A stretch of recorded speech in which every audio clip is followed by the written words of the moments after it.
Hello बच्चों, आप सभी का हमारे यूट्यूब चैनल आइडियल देव क्लासेस में स्वागत है। बच्चों, आज हम आपके लिए विषय गणित कक्षा 9वीं का लेके आए हैं, जो आपकी वार्षिक परीक्षा के दृष्टिकोण से बहुत महत्वपूर्ण प्रश्न आपको यहाँ पे हम बताएंगे। इसमें आपको हमने बहुविकल्पी प्रश्न बताए, जो अध्याय 6, अध्याय 7, अध्याय 8, अध्याय 10, ये 4 अध्याय के आपको हमने बहुविकल्पी प्रश्न बताए हैं, जो आपके परीक्षा के लिए बहुत महत्वपूर्ण है। इसमें आपको सही जोड़ी, विकल्प, खालिस्तान, ये सत्य असत्य, एक वाक्य में उत्तर वाले सभी बताएं। चलिए बच्चों, हम अब आपके लेके आए हैं अध्याय 6। अध्याय 6 में वार्षिक परीक्षा में क्या क्या पूछेगा ये आप देख लीजिए। इसमें अधिभार दिया हुआ है। देखो, 1 अंक के 2 प्रश्न आएंगे और 3 अंक का 1 प्रश्न आएगा। इस प्रकार ये आपको कितने अंक का अध्याय है? 5 अंक का है। अब देखिए, इसके सबसे पहले हम क्या देखते हैं, प्रश्न क्रमांक 1। प्रश्न क्रमांक 1 क्या कह रहा है? प्रश्न क्रमांक 1 में उसका सही विकल्प वाले हैं ये, तो इसके सही विकल्प में पहला देखिए क्या कहा है। यदि 3 या अधिक बिंदु एक ही रेखा पर स्थित हो तो वे कहलाते हैं। इसके 4 ऑप्शन दिए: अ नंबर समरेख, ब नंबर असमरेख, स नंबर संपाती बिंदु और द नंबर उपयुक्त में कोई नहीं। तो देखिए, प्रश्न क्या कह रहा है, 3 या अधिक बिंदु एक ही रेखा पर स्थित हो तो वे कहलाते हैं। तो इसका सही उत्तर क्या हो जाएगा? इसका सही उत्तर हो जाएगा समरेख। अ नंबर आ जाएगा समरेख। क्या होता है, जो बिंदु 3 बिंदु यदि एक ही रेखा पे होते हैं तो कौन से होते हैं? समरेख। और यदि जो बिंदु अन्य बिंदु जो 3 बिंदु एक ही रेखा पे नहीं है वो क्या कहलाएंगे? असमरेख। ठीक है। इसके बाद नेक्स्ट अगला नंबर का प्रश्न देखिए, एक न्यून कोण का माप होती है। तो अब यहाँ पे प्रश्न है आपका प्रश्न नंबर 2, एक न्यून कोण का माप होती है या की माप होती है। अ नंबर 0 अंश से 90 अंश के बीच, ब नंबर 90 अंश से 180 अंश के बीच, स नंबर 180 अंश से 360 के बीच और द नंबर 180 अंश से 270 के बीच। तो न्यून कोण की माप क्या होती है? 0 से अधिक होती है और 90 से कम होती है। तो यहाँ पे सही आंसर क्या जाएगा? 0 अंश से और 90 अंश के बीच, यानी अ नंबर का आंसर सही है। इसके बाद अगला प्रश्न देखिए, प्रश्न नंबर 3, वे 2 कोण जिनका योग 180 अंश हो कहलाते हैं। 2 कोणों का योग 180 अंश होता है तो वो कहलाते हैं। 4 ऑप्शन दिए इसमें: अ नंबर पूरक कोण, ब नंबर समपूरक कोण, स नंबर आसन कोण और द नंबर प्रतिवर्ती कोण। तो इसका सही आंसर हो जाएगा ब नंबर समपूरक कोण। जब 2 कोणों का योग 180 अंश होता है तो कौन से कोण कहलाते हैं? समपूरक कोण कहलाते हैं। और यदि उन 2 कोणों का योग 90 अंश होता है तो कौन से कोण कहलाएंगे? पूरक कोण। आपका यहाँ पे प्रश्न नंबर 3 कंप्लीट हुआ। इसके बाद प्रश्न नंबर 4 देखिए, किसी त्रिभुज के सभी कोणों का योग होता है। किसी त्रिभुज के सभी कोणों का योग होता है, ये आपको मालूम है। इसमें 4 ऑप्शन दिए देखिए। पहला, अ नंबर 60 अंश, ब नंबर 90 अंश, स नंबर 180 अंश और द नंबर 360 अंश। तो त्रिभुज के सभी तीनों कोणों का योग कितना होता है? तो इसका सही आंसर हो जाएगा स नंबर 180 अंश। त्रिभुज के तीनों कोणों का योग कितना होता है? 180 अंश। तो इस प्रकार से आपके 3 प्रश्न हो गए। पहला प्रश्न था, यदि 3 या अधिक बिंदु एक ही रेखा पर स्थित हो तो वे कहलाते हैं समरेख कहलाते हैं। न्यून कोण की माप होती है 0 अंश और 90 अंश के बीच। फिर थर्ड नंबर, वे 2 कोण जिनका योग 180 अंश है तो समपूरक कहलाते हैं। किसी त्रिभुज के सभी कोणों का योग कितना होता है? 180 अंश। इसका 5वां नंबर देखिए। अगला नंबर क्या दिया है? किसी समकोण त्रिभुज का एक कोण 50 अंश है। किसी समकोण त्रिभुज का एक कोण 50 अंश है तो शेष कोणों की माप होगी। तो इसको हल करके देखना पड़ेगा। कैसे हल करेंगे? देखिए, हम सबसे पहले एक समकोण त्रिभुज बना देते हैं। यहाँ पे ये क्या बना दिए हमने? समकोण त्रिभुज बना दिए, जिसमें ये वाला कोण कितने अंश का है? 90 अंश का। और इसका एक कोण कितना दिया है? 50 अंश। एक कोण कितना दिया है? 50 अंश दिया है। तो हमें मालूम त्रिभुज के तीनों कोणों का योग कितना होता है? 180 अंश। त्रिभुज के तीनों कोणों का योग कितना होता है? 180 अंश। और हमें एक कोण दिया है 50 और एक कोण 90। 50 में 90 को जोड़ दीजिए, 50 धन 90, 50 धन 90 कितना हो गया? 140। अब 180 में से 140 को घटा दीजिए। 180 में से 140 को घटाएंगे तो हमें क्या प्राप्त होगा? 40। तो तीसरा कोण कितने अंश का होगा? 40 अंश का। अब यहाँ पे ऑप्शन दिए, 4 ऑप्शन दिए: 90 अंश, 50 अंश, क्या दिया है 90 अंश, 50 अंश, 90 अंश, 40 अंश, 90 अंश, 60 अंश, 90 अंश, 45 अंश। तो इसका सही आंसर हो जाएगा ब नंबर का, क्योंकि समकोण त्रिभुज है तो 90 अंश का तो बनेगा ही, निश्चित हो गया 90 अंश। अब हमने क्या कि 90 और 50 को जोड़े तो 140 हो गए, और त्रिभुज के तीनों कोणों का योग कितना होता है 180, तो 180 में से 140 को घटाया तो क्या आ गया 40 अंश, तो तीसरा कोण 40 अंश हो गया, इसलिए इसका सही आंसर ब नंबर 90 अंश और 40 अंश। चलो आगे बढ़ते हैं। सत्य असत्य, अगला प्रश्न प्रश्न नंबर 2 है, निम्नलिखित में से सत्य असत्य लिखिए। अब इसमें हमको सत्य असत्य बताना है। पहला नंबर, वे रेखाएं जो एक ही रेखा के समानांतर होती हैं, वे रेखाएं जो एक ही रेखा के समानांतर होती हैं, परस्पर समानांतर होती हैं। सत्य असत्य, तो ये इसका आंसर सत्य आ जाएगा। अगला प्रश्न देखिए, यदि दो रेखाएं परस्पर प्रच्छेद करें तो शीर्षामुख कोण बराबर होते हैं। बिल्कुल सही है, दो रेखाएं जब एक दूसरे को प्रच्छेद करती हैं, जैसे ये एक रेखा हो गई और ये दूसरी रेखा, और इनके शीर्षामुख कोण ये वाले हो गए, ये शीर्षामुख कोण कैसे होते हैं, बराबर होते हैं। तो दूसरा भी सही है। अब इसके बाद तीसरा देखिए, यदि किसी त्रिभुज की एक भुजा को बढ़ाया जाए तो इस प्रकार बना बहिष्कोण अपने दोनों अंत अभिमुख कोणों के योग के से अधिक होता है। तो ये असत्य है, तीसरा क्या आ जाएगा असत्य। क्यों असत्य हो रहा है, यदि किसी त्रिभुज की एक भुजा को बढ़ाया जाए तो इस प्रकार बना बहिष्कोण अपने दोनों अंत अभिमुख कोणों के योग से अधिक होता है, तो ये असत्य है। इसके बाद अगला प्रश्न देखते हैं, प्रश्न नंबर 3। प्रश्न नंबर 3 क्या कह रहा है, रिक्त स्थानों की पूर्ति कीजिए। इसका पहला नंबर क्या दिया देखिए, वह कोण जो 180 से अधिक परंतु 360 से कम माप का होता है, 180 से अधिक और 360 से कम माप का होता है, एक खालिस्तान कहलाता है। तो ये क्या कहलाएगा आपका, इस टाइप के जो कोण होते हैं ये कहलाते हैं प्रतिवर्ती कोण। कौन से कोण कहलाते हैं, प्रतिवर्ती कोण, प्रतिवर्ती कोण। फिर दूसरा देखिए, पहला खालिस्तान में क्या आ जाएगा प्रतिवर्ती कोण। फिर दूसरा नंबर क्या कह रहा है, दूसरे नंबर में कहा है जब दो किरण एक ही अंत बिंदु से प्रारंभ होती हैं तो एक खालिस्तान बनता है। जब दो किरण, देखो एक अंत बिंदु ये हो गया, एक किरण हमने ये ले लिए और दूसरी किरण ये ले लिए, ये दो किरण ले लिए हमने। प्रश्न है जब दो किरण, एक किरण ये हो गई हमारी, इसको नाम दे सकते हैं OA और इसको नाम दिए OB, ये दो, एक OA किरण हो गई, एक OB किरण हो गई, और ये अंत बिंदु ये हो गया इसका से प्रारंभ होती है, तो क्या बनता है यहाँ पे, क्या बनेगा आपका कोण। तो इसका आंसर आ जाएगा कोण, क्या बनेगा कोण। नेक्स्ट इसके बाद तीसरा नंबर का प्रश्न देखिए, तीसरा नंबर का प्रश्न क्या कह रहा है, एक रेखा का वह भाग जिसके दो अंत बिंदु हों एक खालिस्तान कहलाता है। अब देखो ये हमने क्या किए, ये एक रेखा खींचे, एक रेखा का वह भाग, ये हमने एक क्या खींच दिए, रेखा खींच दी है, और इसके दो अंत बिंदु ले लिए। तो ये दो अंत बिंदु जो होते हैं ये क्या कहलाते हैं, इसके रेखाखंड। इसका सही आंसर आ जाएगा वह रेखा का भाग जिसके दो अंत बिंदु हों एक रेखाखंड कहलाता है। फिर चौथा नंबर देखिए, रेखा का वह भाग जिसका एक अंत बिंदु हो, एक अंत बिंदु में क्या होता है, जैसे हमने एक अंत बिंदु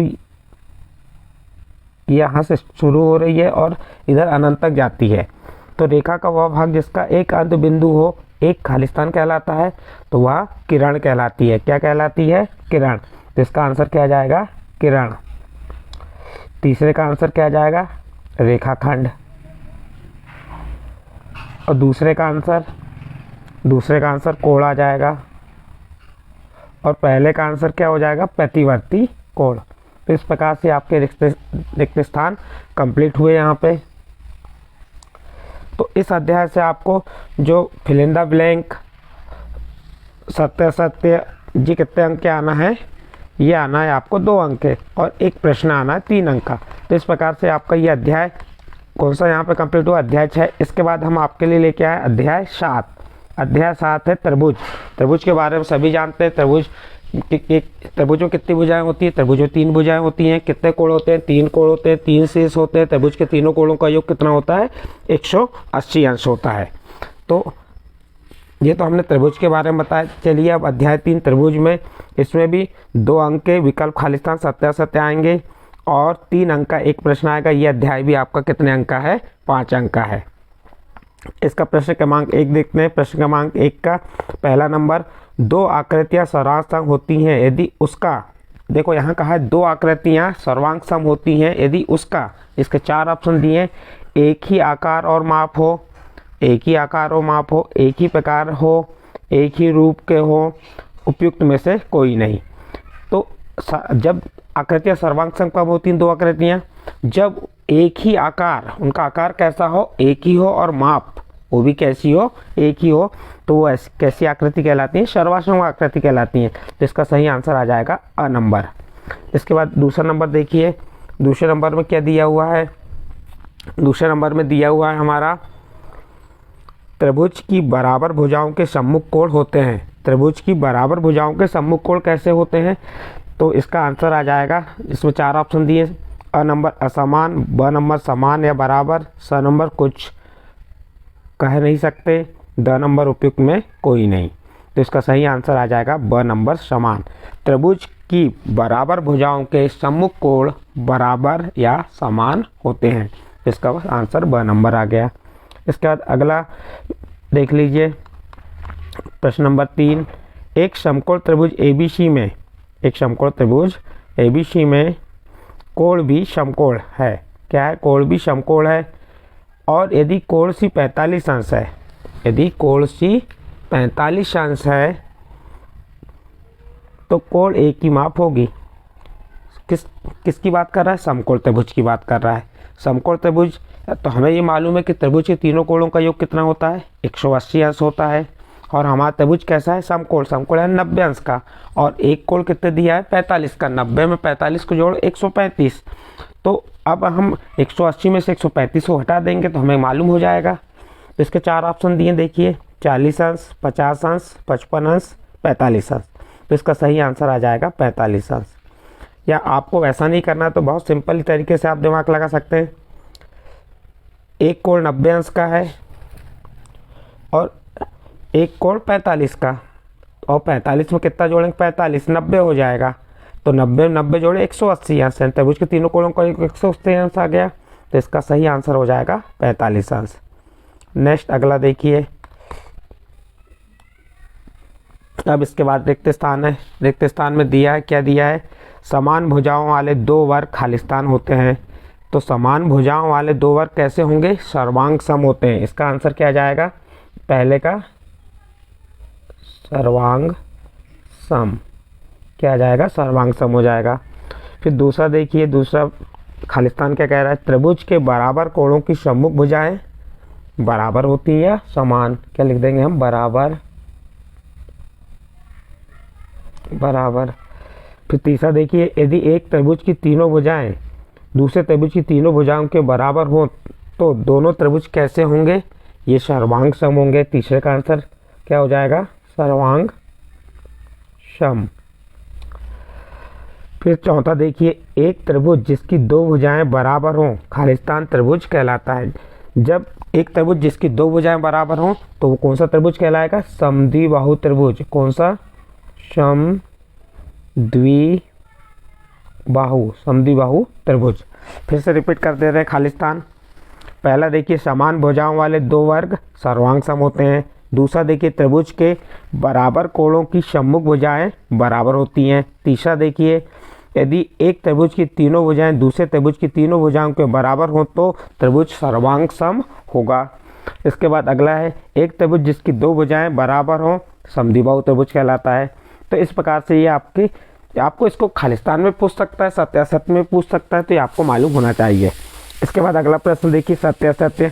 समबाहु त्रिभुज का प्रत्येक कोण 50 अंश का होता है। सत्य असत्य? असत्य है। हमें मालूम है समबाहु त्रिभुज के प्रत्येक कोण कितने अंश के होते हैं? 60 अंश के होते हैं, क्योंकि समबाहु त्रिभुज की प्रत्येक भुजाएं कैसी होती हैं? बराबर होती हैं। इसके बाद देखिए, समान त्रिज्या वाले 2 वृत्त सर्वांग सम होते हैं। क्या कह रहा है, समान त्रिज्या वाले दो वृत्त सर्वांग सम होते हैं। बिल्कुल सही है ये, समान त्रिज्या वाले दो वृत्त कैसे होते हैं, सर्वांग सम। इसके बाद तीसरा नंबर देखिए, यदि एक त्रिभुज की दो भुजाएं और अंतर्गत कोण, यदि एक त्रिभुज की दो भुजाएं और अंतर्गत कोण दूसरे त्रिभुज की दो भुजाओं और अंतर्गत कोण बराबर हो तो त्रिभुज सर्वांग सम होते हैं। सत्य या असत्य, बिल्कुल सत्य है। हमें मालूम है त्रिभुज की दो भुजाएं और अंतर्गत कोण, एक त्रिभुज की दो भुजाएं और अंतर्गत कोण और दूसरे त्रिभुज की दो भुजाएं और अंतर्गत कोण बराबर हो तो त्रिभुज कैसे होंगे, सर्वांग सम होंगे। बिल्कुल सही है ये वाला। इसके बाद चौथा नंबर देखते हैं। चौथा नंबर क्या कह रहा है,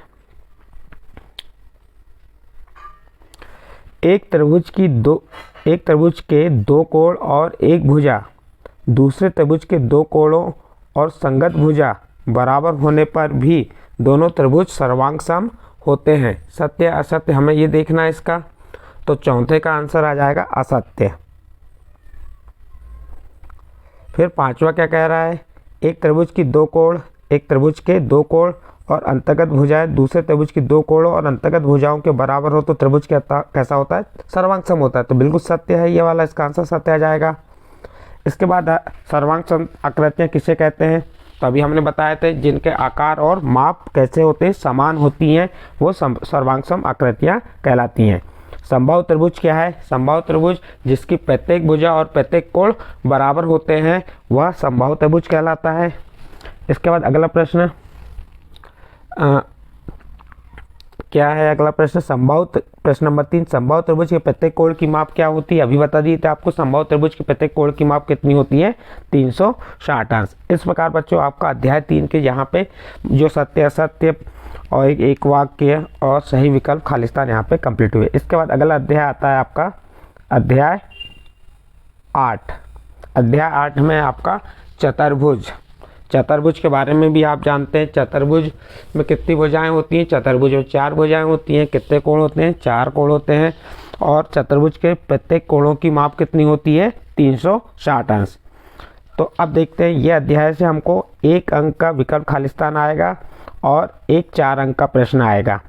तो आप कैसे इसकी तैयारी कैसे करते हैं देख लीजिए। इसमें इंपॉर्टेंट है प्रश्न क्रमांक 1, किसी चतुर्भुज के चारों कोणों का योग कितना होता है।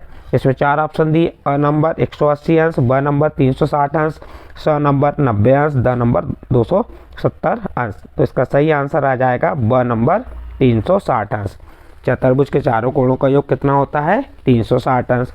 फिर इसके बाद देखिए सेकंड नंबर, यदि एक समानांतर चतुर्भुज के विकर्ण बराबर हो, एक समानांतर चतुर्भुज के विकर्ण बराबर हो तो वह होगा, तो क्या होगा, वह आयत होगा। इसका अ नंबर क्या दिया है, आयत, ब नंबर वर्ग, स नंबर समलम चतुर्भुज, द नंबर सम चतुर्भुज। तो इसका सही आंसर आ जाएगा अ नंबर आयत। इसके बाद अगला प्रश्न देखिए प्रश्न नंबर 3, यदि एक चतुर्भुज के विकर्ण बराबर हो, यदि एक चतुर्भुज के विकर्ण बराबर हो और परस्पर लंबवत समद्विभाजित करें वह होता है। इसके 4 ऑप्शन दिए, अ नंबर 1 आयत, ब नंबर 1 वर्ग, स नंबर 1 समलम चतुर्भुज, द नंबर इनमें से कोई नहीं। तो इसका सही आंसर आ जाएगा ब नंबर 1 वर्ग। प्रश्न था यदि एक चतुर्भुज के विकर्ण बराबर हो और परस्पर कैसे हो, लंबवत हो, तो क्या कहलाता है, समद्विभाजित करे तो वह होगा 1 वर्ग होगा। ऊपर वाला प्रश्न था प्रश्न नंबर 2, यदि एक समानांतर चतुर्भुज के विकर्ण बराबर हो तो वो क्या होगा, आयत। फिर देखिए अगला प्रश्न प्रश्न नंबर 4, वर्ग एक आयत है और इसके 4 ऑप्शन दिए, एक समानांतर चतुर्भुज भी है, एक समचतुर्भुज भी है, एक त्रिभुज भी है, एक समलम चतुर्भुज है। तो इस वर्ग एक आयत है कब, जब वह एक समचतुर्भुज होगा, तब क्या होगा, वो आयत होगा। तो इसका सही आंसर होगा ब नंबर, एक समचतुर्भुज भी। अब इसके आगे देखते हैं 5वां नंबर का प्रश्न नहीं दिया है, सीधे आगे रिक्त स्थान। यहाँ पे रिक्त स्थान आपको हमने भर के बता दिए हैं। रिक्त स्थानों की पूर्ति कीजिए। एक समानांतर चतुर्भुज में सम्मुख भुजाएं कैसी होती हैं, खालिस्तान होती हैं, तो बराबर होती हैं। कैसी होती हैं, बराबर होती हैं। यह आंसर हो गया बराबर। फिर दूसरा देखिए, यदि एक चतुर्भुज के विकर्ण एक दूसरे को समद्विभाजित करें, यदि एक चतुर्भुज के विकर्ण एक दूसरे को समद्विभाजित करें तो वह एक क्या होगा? समानांतर चतुर्भुज होगा। आयत का प्रत्येक कोण एक खालिस्तान होता है, तो आयत का प्रत्येक कोण समकोण होता है या 90 अंश का होता है। फिर अगला प्रश्न चौथा नंबर, एक समचतुर्भुज के विकर्ण परस्पर खालिस्तान होते हैं, तो एक समचतुर्भुज के विकर्ण परस्पर क्या होते हैं? लंब होते हैं। क्या होते हैं? लंब होते हैं। फिर पांचवा नंबर देखिए, एक समचतुर्भुज के विकर्ण एक दूसरे को खालिस्तान करते हैं, तो एक समचतुर्भुज के विकर्ण एक दूसरे को क्या करते हैं? समद्विभाजित करते हैं। इस प्रकार से आपका यहाँ पे प्रश्न नंबर 2 कंप्लीट हुआ। इसके आगे देखते हैं। अब इसके आगे दिया है आपका सत्य असत्य। सत्य असत्य में क्या दिया है? इसका पहला नंबर देख लीजिए, एक आयत अथवा एक समचतुर्भुज एक वर्ग होता है। बिल्कुल गलत। क्या आ जाएगा इसका आंसर? असत्य। फिर दूसरा देखिए, एक वर्ग एक आयत है और एक समचतुर्भुज। सत्य। इसका आंसर क्या आ जाएगा? सत्य। फिर तीसरा नंबर देखिए, आयत के विकर्ण परस्पर समद्विभाजित करते हैं और बराबर होते हैं। सत्य। आयत के विकर्ण क्या करते हैं? परस्पर समद्विभाजित करते हैं और बराबर होते हैं, तो सत्य आंसर हो गया इसका। चौथा देखिए, वर्ग के विकर्ण परस्पर समकोण पर ना तो समद्विभाजित करते हैं और ना बराबर होते हैं, इसका आंसर असत्य होगा। फिर देखिए अगला, समचतुर्भुज के विकर्ण परस्पर समकोण पर समद्विभाजित करते हैं, इसका आंसर सत्य है। फिर एक शब्द या वाक्य में उत्तर, किसी समानांतर चतुर्भुज का एक विकर्ण उसे कितने सर्वांग सम त्रिभुजों में विभाजित करता है? प्रश्न क्या है? किसी समानांतर चतुर्भुज का एक विकर्ण उसे कितने सर्वांग सम त्रिभुजों में विभाजित करता है? तो इसका आंसर आ जाएगा 2। फिर सेकंड नंबर देखिए, यदि एक चतुर्भुज की सम्मुख भुजाओं का प्रत्येक युग्म बराबर हो तो उसे क्या कहेंगे? समानांतर चतुर्भुज। क्या कहेंगे? समानांतर चतुर्भुज। इसके बाद प्रश्न नंबर 3 देखिए, एक समानांतर चतुर्भुज के कोणों के समद्विभाजक क्या बनाते हैं? एक समानांतर चतुर्भुज के कोणों के समद्विभाजक क्या बनाते हैं? आयत। एक आयत बनाते हैं, तो इसका आंसर आ जाएगा आयत। फिर अगला प्रश्न देखिए, प्रश्न नंबर 5 देखिए, 4। यदि एक चतुर्भुज के सम्मुख कोणों का प्रत्येक युग्म बराबर हो तो उसे क्या कहते हैं? तो समानांतर चतुर्भुज कहते हैं। तो इस प्रकार से आपके एक वाक्य यहाँ पे समाप्त हुए, एक वाक्य वाले उत्तर। अब इसके बाद प्रश्न नंबर 5 है। प्रश्न नंबर 5 आपके पेपर के दृष्टिकोण से बहुत ही महत्वपूर्ण है। क्या दिया है प्रश्न नंबर 5? ये एक चतुर्भुज के कोण 3:5:9:13 के अनुपात में हो तो इस चतुर्भुज के सभी कोण ज्ञात कीजिए। तो इस प्रश्न को कैसे हल करना है, आप इसको हल कर सकते हैं। यहाँ पे मानना पड़ेगा आपको, क्या मान लेंगे? माना कोण, माना चारों कोण क्या हो जाएंगे? 3x, 5x, 9x और 13x। ये मान लिया आपने। हमें मालूम है चतुर्भुज के चारों कोणों का योग कितना होता है?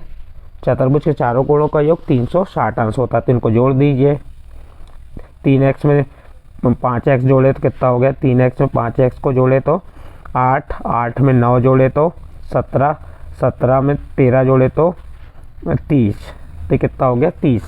तो यहाँ पे आ जाएगा 30x हो जाएगा, बराबर चतुर्भुज के चारों कोणों का योग कितना होता है? 360 अंश। तो x बराबर क्या हो गया? 360 में किसका भाग दे देंगे? 360 भागित 30।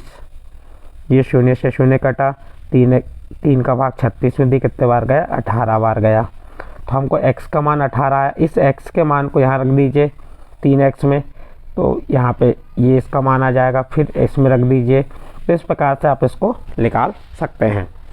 ये x का मान जो हमने माने इसमें रख दीजिए और क्या कर दीजिए? गुणा कर दीजिए, तो आपको मालूम हो जाएगा चारों कोणों की माप। और चारों कोणों को जोड़ के देखना तो कितना आना चाहिए? 360 अंश।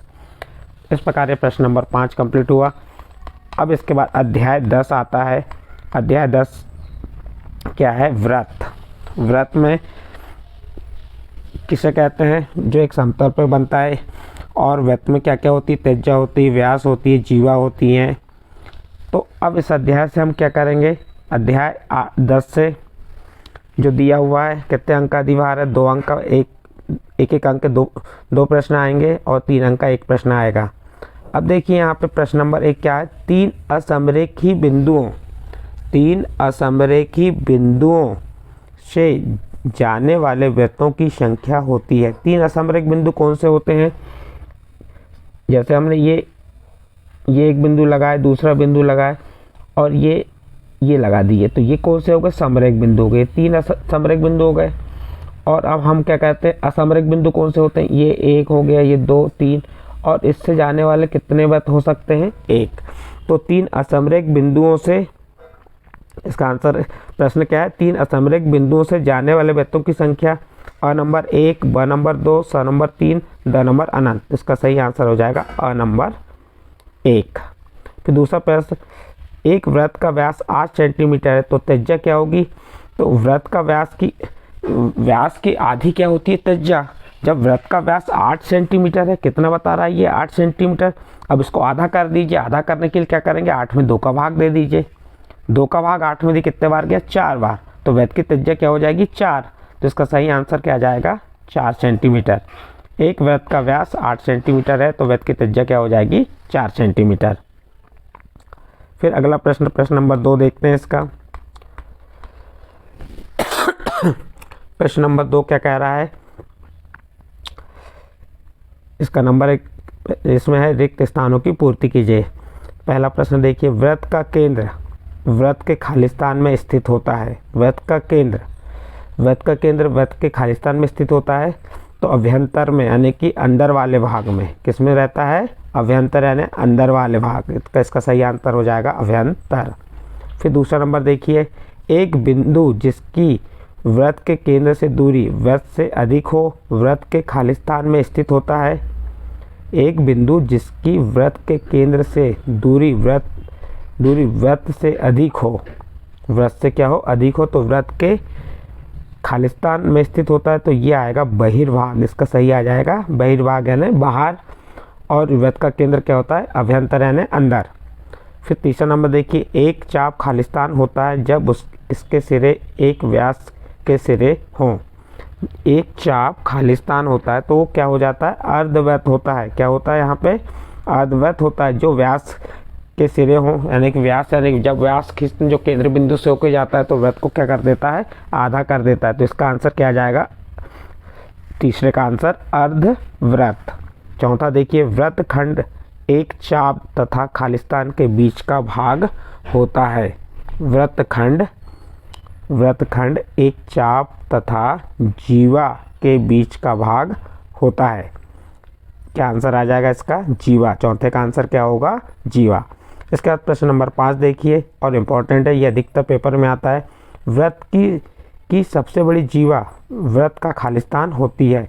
तो वृत्त की सबसे बड़ी जीवा वृत्त की क्या होती है, व्यास होती है। वृत्त की सबसे बड़ी जीवा वृत्त का खालिस्तान होता है तो आंसर क्या हो जाएगा, व्यास। फिर अगला प्रश्न देखिए, प्रश्न नंबर 3, सत्य असत्य लिखिए। इसका पहला नंबर देखिए, केंद्र को वृत्त पर किसी बिंदु से मिलाने वाले रेखाखंड वृत्त की त्रिज्या होती है। बिल्कुल सही है। क्या है, केंद्र को वृत्त पर किसी बिंदु को मिलाने वाले रेखाखंड वृत्त की त्रिज्या होती है, सही है। सेकंड नंबर देखिए, एक वृत्त में समान लंबाई की परिमित जीवाएं होती हैं, सत्य असत्य, असत्य। एक वृत्त में समान लंबाई की परिमित जीवाएं नहीं होती, असत्य है। फिर तीसरा देखिए, यदि एक वृत्त को 3 बराबर भागों में बांट दिया जाए, एक वृत्त को 3 बराबर चापों में बांट दिया जाए तो प्रत्येक भाग दीर्घ चाप होता है। सत्य असत्य, असत्य। इसका आंसर आ जाएगा असत्य। फिर चौथा नंबर, वृत्त की जीवा जिसकी त्रिज्या से दुगुनी हो वृत्त का व्यास कहलाता है।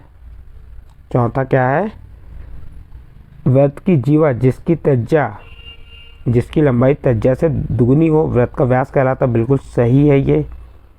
फिर पांचवा नंबर देखिए, त्रिज्या खंड जीवा और संगत चाप के बीच का क्षेत्र होता है। त्रिज्या खंड जीवा एवं संगत चाप के बीच का क्षेत्र होता है, सत्य असत्य, ये असत्य है। वृत्त एक समतल आकृति है, सत्य, बिल्कुल सही है। वृत्त एक क्या है, समतल आकृति। इस प्रकार आपके यहाँ पर सत्य असत्य समाप्त हुए। अब अगला प्रश्न नंबर 4 देखिए। एक शब्द या वाक्य में उत्तर लिखिए। क्या दिया है? एक वृत्त जिस तल पर स्थित है उसे कितने भागों में विभाजित करता है? एक वृत्त जिस तल पर स्थित है उसे कितने भागों में विभाजित करता है? तो इसका सही आंसर आ जाएगा 3 भागों में। कितने भागों में विभाजित करता है? 3 भागों में। दूसरा नंबर देखिए। उस जीवा को जो वृत्त केंद्र से होकर जाती है, उस जीवा को जो वृत्त केंद्र से होकर जाती है क्या कहलाती है? तो व्यास कहलाती है। क्या कहलाती है? व्यास कहलाती है। उसके बाद आपका वृत्त किससे कहते हैं? तो एक समतल पे एक बिंदु के माध्यम से समान त्रिज्या लेकर जो एक परिधि खींची जाती है उसे क्या कहते हैं? वृत्त कहते हैं। उसके बाद अगला प्रश्न है, आप वृत्त की परिभाषा ऐसे ही बता सकते हैं।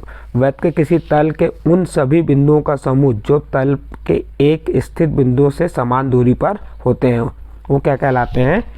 वृत्त कहलाते हैं।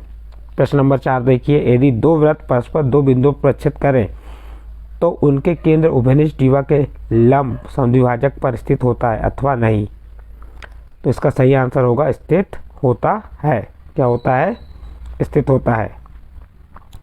इस प्रकार इसके आगे और एक प्रश्न है, प्रश्न नंबर 5। सिद्ध कीजिए कि सर्वांग समवृत्तों की बराबर जीवाएं उनके केंद्रों पर बराबर कोण अंकित करती है। इंपॉर्टेंट क्वेश्चन है, इसे आप देख लीजिएगा। इस प्रकार आपका यह अध्याय 10 यहाँ पे समाप्त हुआ। इस टाइप के जो अभी जो प्रश्न नंबर 5 है इन प्रश्नों को हम बोर्ड पे समझाएंगे। ये आपका यहाँ पे आप अध्याय 6, अध्याय 7, अध्याय 8, अध्याय 10 यहाँ पे आपका कंप्लीट हुआ। यदि बच्चों आपको हमारा वीडियो पसंद आता है तो आप इसे लाइक कीजिए, शेयर कीजिए और सब्सक्राइब करना ना भूलें। और अपने पेपर की तैयारी बहुत अच्छे से कीजिए। ध्यान से पढ़िए, प्रश्नों को समझिए, उसके बाद उसका उत्तर दीजिए। ठीक है बच्चों।